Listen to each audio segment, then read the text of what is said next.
கல்யாணம் முடிஞ்ச ஆளு எப்படி பெருச்சாலி மாதிரி ஆகுறாங்க? பெருச்சாலி அவ காரணம் முத காரணம் என்ன தெரியுமா? என்னது? மாமியார் சாப்பாடு தான் முத காரணம் பாத்துக்க. சரி, நல்லா தின்னுட்டு கொளுத்து கொழு கொழுன்னு இருக்கான பாத்துக்க.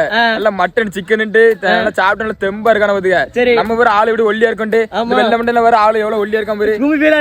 முருகக்காம இருக்கான் அவன. நான் முருக கட்டமா இருக்கேன். இப்படி இருந்தா எல்லாரும் பாக்கறது என்ன இவ்வளவு மெலிஞ்சிட்டாடி கேட்காங்க என்னலாம். அதுல நிறைய சொல்லுதாங்க. நான் நம்பளதுக்கு ஃபர்ஸ்ட் என்னடா கல்யாணம் முடிஞ்சாக்கி இவ்வளவு கூட ஆள் குண்டார மாதிரி நம்பள பாத்துக்க. என்னன்னா நம்ம டீம்ல 2 பெருச்சாலி இருக்கு பாத்துக்க. பெருச்சாலி காட்டலாம். அது பெருச்சாலி காட்டலாம். வா நைஸா போ. பாருங்க இருக்காம்ல பெருச்சாலி பெருச்சாலி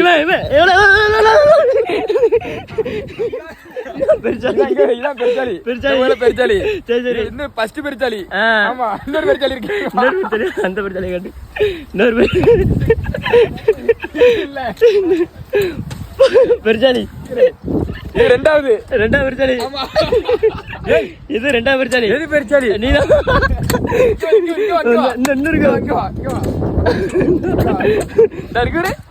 இதான் கடைசி பெருச்சாலி.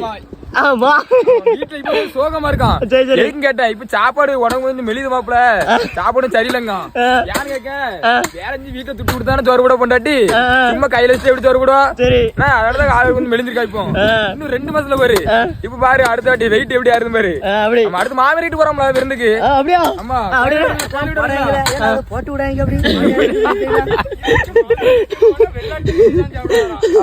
மாமியார் வீட்டு வெள்ளாட்டா. ஆமா சிக்கல் எடுத்து ஓடிந்துரும்.